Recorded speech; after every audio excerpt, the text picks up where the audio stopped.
Hi, everybody. It's Dr. Laura Hanson with Connect My Brain. Well, we are talking through stress not being just a six-lettered word. It is a physiological event. We've been breaking it down, putting an understanding together. What goes on when your body is in stress, and understanding that it shifts the blood, it is diverted away from your belly, and it is shunted to your arms and legs. It moves from the front of the brain to the back of the brain. It gets your gut and your brain in an event responding to a threat, rather real or imagined, all in preparation either to run or fight. That's where that whole fight or flight comes from. But it's a physiological event. And over the years, just ask yourself one simple question. How many times have you said, especially out loud, I am so stressed out? Well, number one, your brain listens to you. Now, you might be sitting there going, well, of course, we all say those kinds of things. However, your brain listens to you. The eyes and the ears are so powerful in how the brain registers this information. And then what does it do with it? Well, we're really going to dive in to the effect of stress, especially chronic, or perhaps we put it in that funnel of PTSD, and I'm going to explain that term. But the longer this goes on, it will change you. And it doesn't mean that it's going to change you for the better. That's the problem. And it's a drip, meaning you blink one day and you go, what happened? Why am I so anxious? Why is my brain racing all the time? Why am I gaining weight? Why can't I sleep? Why can't I keep relationships? Why can't I thrive in my career? Why? And if there is this state of chronic stress, it is definitely part of every one of those categories that I just said, as far as why can't I do something? Why am I having trouble with? These are outcomes that follow when we live in chronic stress. So today I'm going to focus on more of the adult population. The career people, let's put you, maybe even just at the end of college, all the way into your late 30s, even maybe starting to dip into your 40s. And not that it can't apply for 40 and above, because it can, but I'm just trying to compartmentalize a few seasons of life where we can look back and begin to understand that some of these patterns were literally there early on, and maybe somebody didn't really know what to do about it, or just kind of brushed it off, or just didn't even know that it really was a problem.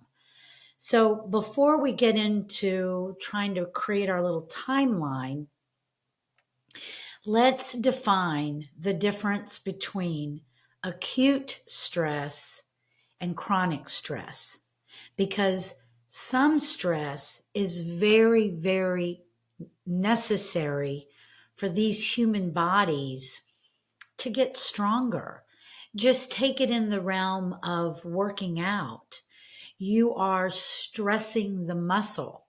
You are stressing the aerobic center, maybe through a cardiovascular class, a kickboxing class. You are stressing the muscle by lifting weights, doing Pilates, all the different kinds of things, playing tennis. Oh, my new favorite is playing pickleball. All of those give physical stress to the body, and it changes the physiology while you're doing it. You get blood pumping into those muscles. You get blood exchange down even into the bone marrow. When you're doing aerobics, you're getting that heart rate up, and that is delivering a higher level of oxygen to the tissues. You're literally bringing the heart rate up, which is exercising your heart. It clears your mind. There are so many benefits to physical exercise that I hope by the end of our conversation, you are either recommitted to your physical program, or you're going to make a decision that you've got to get moving. And especially when I get into our elderly population, I really want to spend some time on understanding what lack of movement does to the brain. There is some great research out there, especially in the area of Alzheimer's. Now, when you talk about research, it always has some class that it's looking at, because they're trying to create a framework of looking at a particular body of people, something that they have, trying something on them and measuring the outcome. But it does not mean that we can't take pearls from all of that information. So in this particular research arena, what they found was those with memory, dementia, Alzheimer's were doing far better when they were getting regular aerobic activity. Why is this? Because there's an area in the brain called the hippocampus. And the hippocampus is one of those areas that is highly involved in learning something new and memory. It also has a very high affinity for stress chemicals. I remember when I learned this, I literally thought about the hippocampus, and there's one on each side, so they're hippocampi. I literally saw it with all these lightning rods all over it. And it had a very high affinity for those receptors to attract the chemicals that are running through our body when we are stressed. So what it would do to the hippocampi is block learning and memory. Well, if it works for people that are already demonstrating brain degeneration, what do you think it would do for you? So exercising is so important, because when you do this aerobic activity, you're literally going to use the stress chemicals that are up there as fuel. But it's going to be replaced with a protein. And that protein is going to enhance novel learning or new learning for 48 hours. So let's think about a little program every other day at least. Okay, so sometimes you hear things and you go, okay, that's it. I'm jumping in and I'm going to get myself going again. Okay, time out. We're also talking about that 6-letter word called stress. And we are highlighting today about chronic stress in our adult population. Chronic stress can have a different impact on your cardiovascular system. You could be in such a state of chronic stress that you're actually suffering from fatigue. And you might go and get that aerobic heart rate going up, and you may feel terrible after you get done. And then you're going to sit there and go, well, this wasn't very good advice. So that's why it's important we listen to the whole thing and we make sure that we're getting some support outside of ourselves to know what is my state?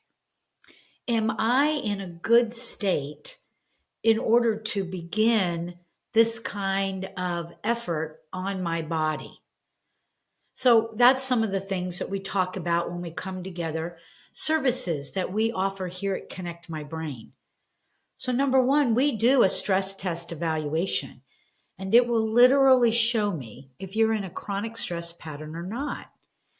It'll also show me what your heart rate variability looks like. Now, we talked about this in an earlier podcast. Heart rate variability is that balance between sympathetics, fight or flight, and parasympathetics, rest, feed, and breed. There's meant to be a balance. They have other functions besides just dealing with stress. So we literally can tell if that heart rate variability is balanced through a stress test. And we're able to see, are there any indicators that may suggest that there is some cardiovascular stress going on.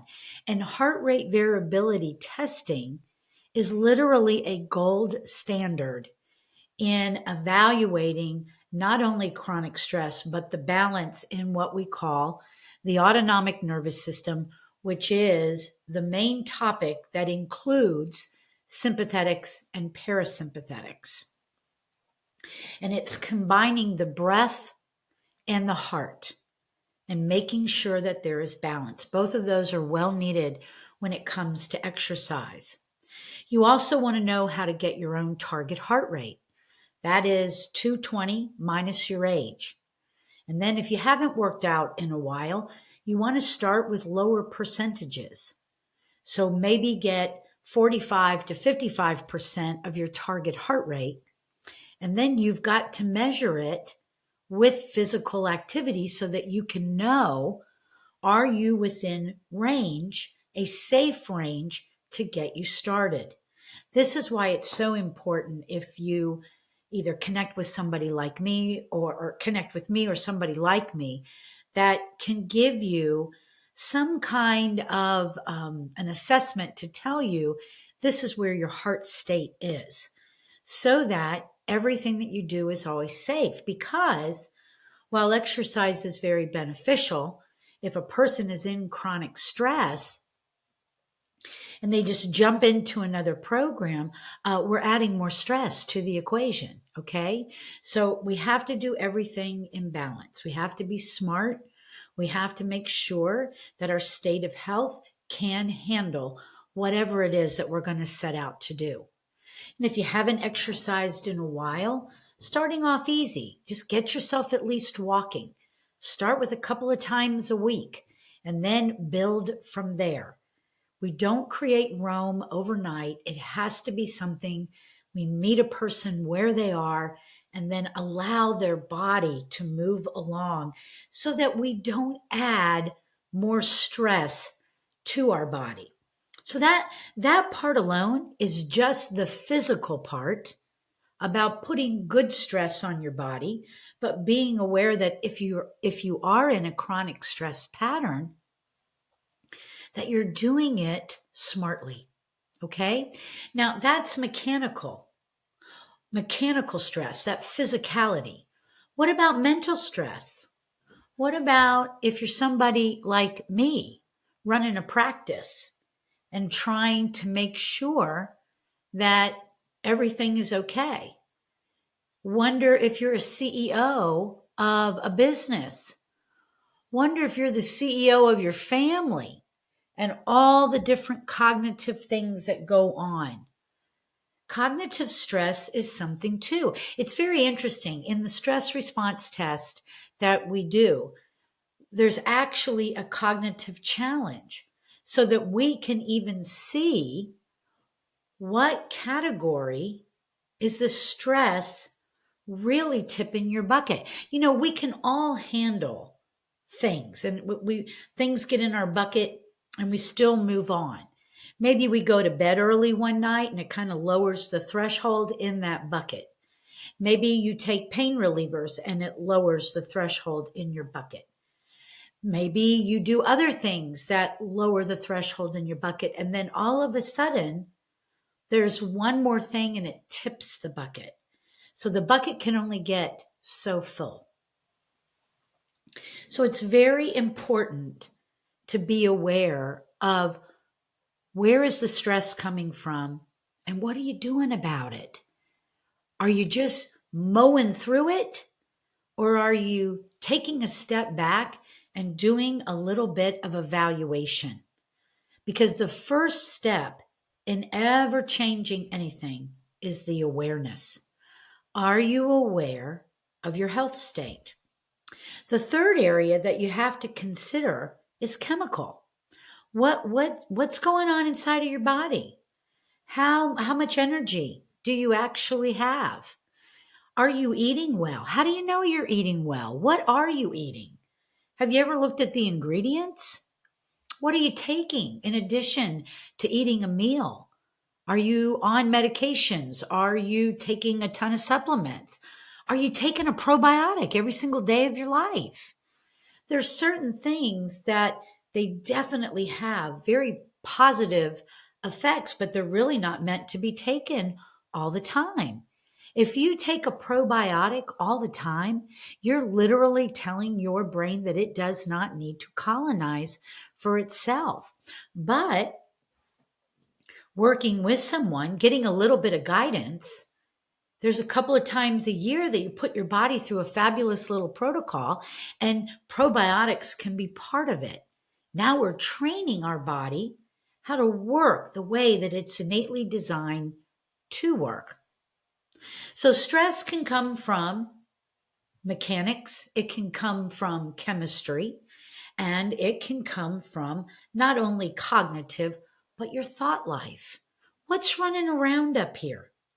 What kind of thoughts are you harboring?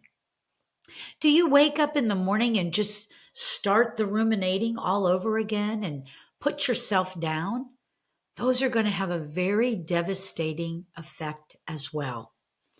One of the things that's really surprised me working with children, and I do see it in adults as well, but they'll ask, we'll be maybe doing a little assessment or teaching them something, and sometimes you get this response: did I do it wrong? Did I do it good? We are training ourselves at such a young age to go ahead and just judge. And I watch it with adults.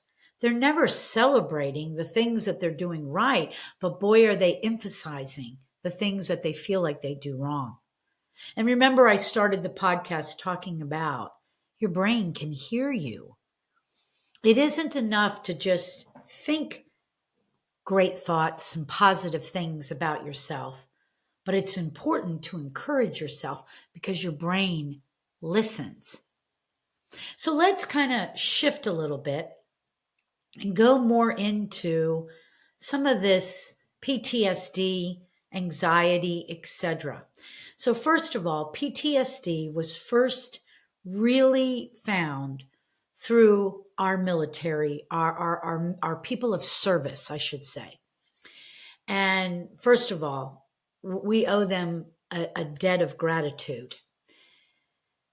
But let's think about those individuals that were on the front lines and saw things that you and I would pray that we never would see.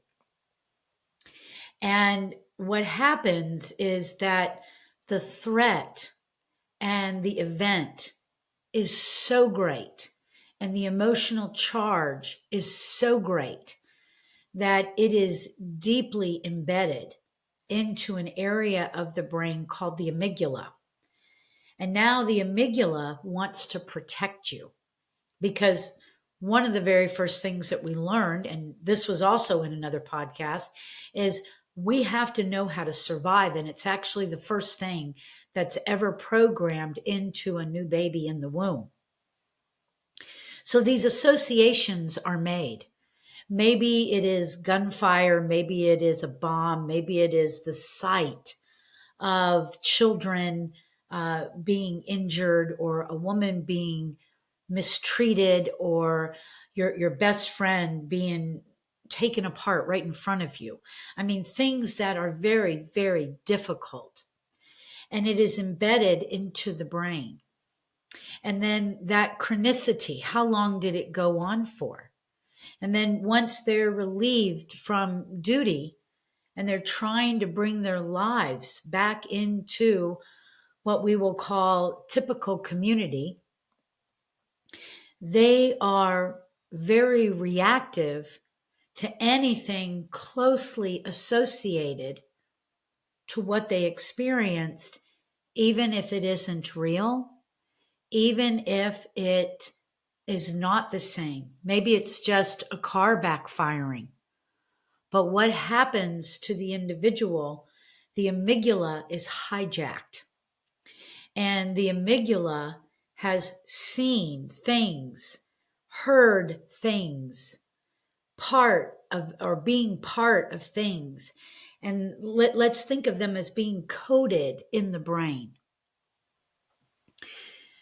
Now, over time, the brain is actually less or actually more sensitive to the events, to the sounds, to the pictures, whatever. But instead of looking for that specificity and trying to put a piece of reasoning with it, it can't, because the amygdala has taken over and has sent the message to the front of your brain that this is a threat and you must respond without any other thought. I mean, that is such a debilitating process.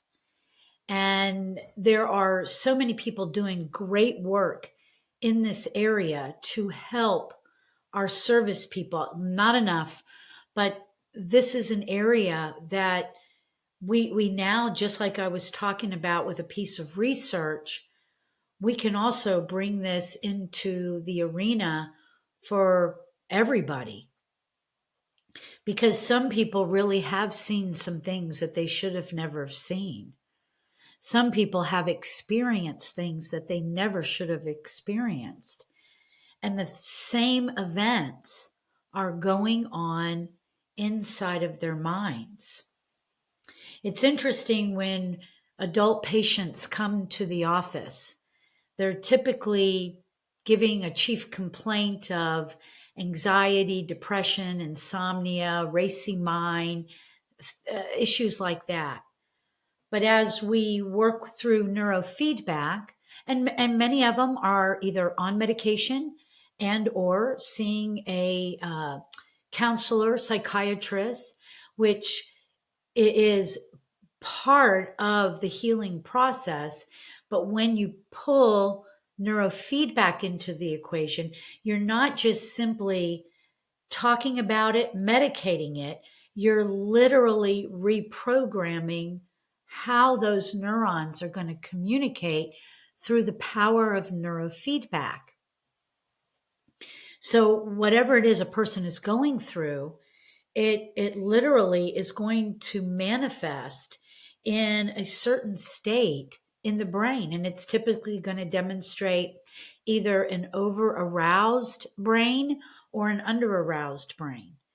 And what I have always found so interesting is that if you give the questionnaire, I'd have to say 100% of the time, they're all going back to when they were kids. So there's certain questions in the questionnaire as we tried to specialize your program in neurofeedback. And it's going to ask you questions so that we can begin to have a narrow focus of what is it exactly that you want to change. So when I do neurofeedback, I am not the genie behind the curtain. I'm working with you. I'm facilitating a process that allows you to go through what is called self-regulation. But I have found it so interesting that every time I look at a questionnaire with an adult patient, it brings them back to when they were a child. So if you're an adult and you're listening to this, how can I narrow down some specifics? So there's been a lot of people that are now even in their 60s that remember when they were a kid that they were on maybe ADHD or ADD medication, or that they were anxious. And again, as we've talked about with children, when you are a child, you really don't have this point of reference that really begins to open up a window and say, this isn't right, but rather you almost think everybody must be going through this because I feel this way, because you don't have any other idea to bring forth if somebody wasn't able to do anything about it at that time. So I would ask you, first of all, when you are listening to this information and it's resonating with you, meaning I think I have been in chronic stress. I think that might have something to do with my lack of motivation, having trouble in relationships, having trouble launching in my career, always fatigued, in physical body pain. Let me just do a little review with myself. When was the very first time that I ever felt maybe disconnected, fatigued, anxious, whatever? Ask yourself that question, especially if it goes back as far as you can remember. I'm going to tell you that's chronic. Let's say you remember it as a teenager. I'm going to tell you that's chronic. Perhaps it's only been in the last 5 years. I'm going to tell you that's chronic. Maybe you're going to say it's really only been the last 6 months. I'm going to tell you it's chronic. You're just in different phases of chronicity, something being chronic. Okay, so why is that important? It's important because the longer it goes on, it's changing real estate in your brain. What does that mean? So I'll use myself as an example. I played tennis in high school. I was pretty good too, but I was only second seed. That's okay. I loved it. But I'm not playing tennis anymore. I am going to play pickleball more. I really love pickleball. But let's put pickleball aside. I made some really great motor connections and sensory connections in order to play tennis at that level. You'd agree, right? Well, if I'm not using those connections anymore, but I am in a chronic state of stress to where it's impacting brain function, heart rate, respiration, how warm the most distal end of my fingers are, the temperature of my body, moisture, skin conduction, muscle tone. The brain is perceiving that you want to keep it going. Now, I know if I were to ask you, do you really want to keep this going? I know you'd say no. But I see all kinds of different people that want to tell me that they're not in stress, people that say, I don't know how to stop it. And you can sit there and give a pearl of different strategies that you can start to take. And they'll still look at you and go, I don't know how to make a change. That's how stuck everything is. So when it's getting to that level, your brain is going to go up there and say, well, Dr. Laura, you're not playing tennis anymore. So I think what I'm going to do is I'm going to take all those fabulous connections that you've made, and I'm going to have to take them away from tennis, and I'm going to have to feed them to this stress because you want to keep it going. Just like when you sit there and you say out loud, I am so stressed out. Brain goes, okay, brain, we're stressed out. Go get what we need to keep this thing going. Yes. This is huge when you think about it.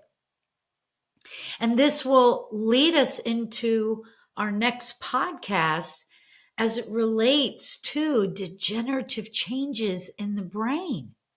If I am surrendering my brain connections, the chemistry of my brain, if I am surrendering this to stress, what do you think is going to happen to your memories, to your ability to be flexible, to your ability to learn something new, to your ability to think and to have drive and motivation and enjoy being around people and enjoy living?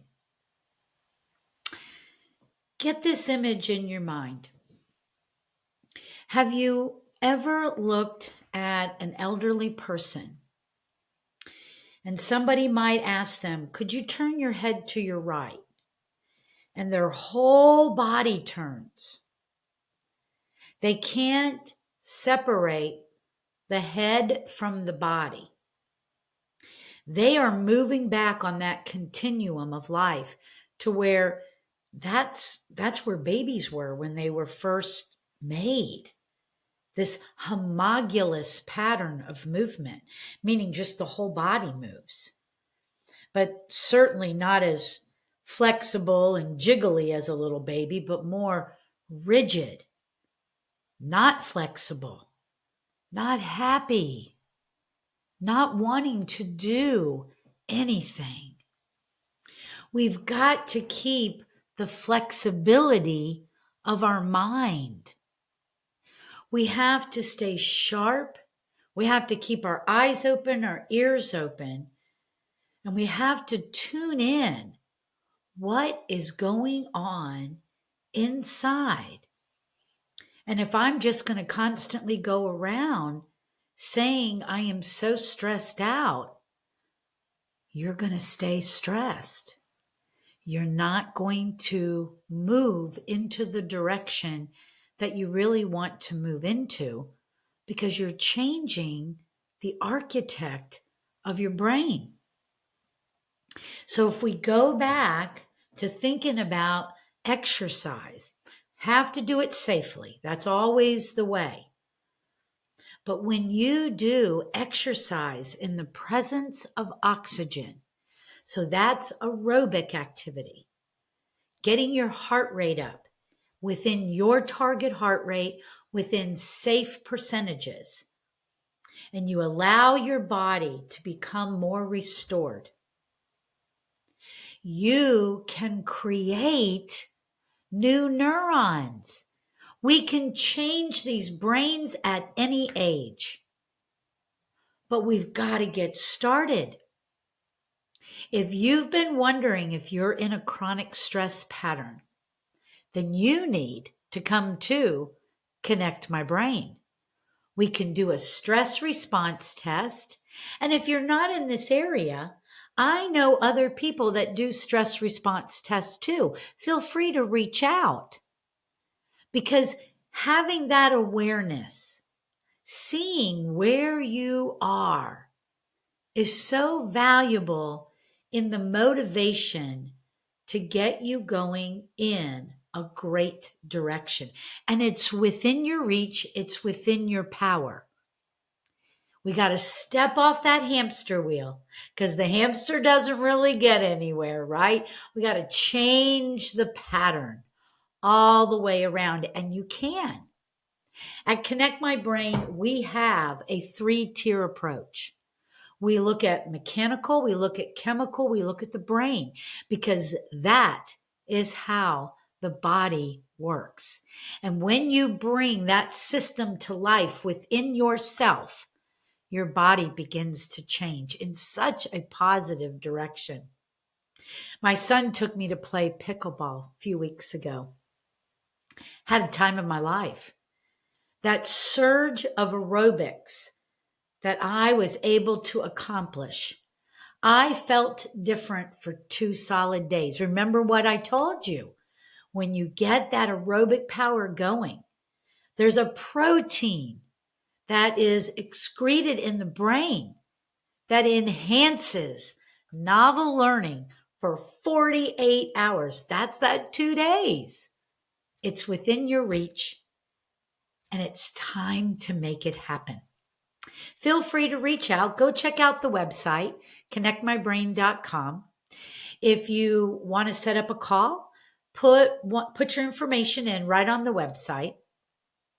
Make sure you share the podcast off of the website. Marcy is such a great podcast manager, and I really appreciate her, especially sometimes she has to be a little bit more patient with me than other times, but I try to stay on target.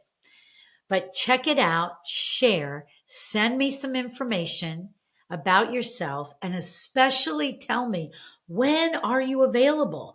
That way we can make that connection happen even faster.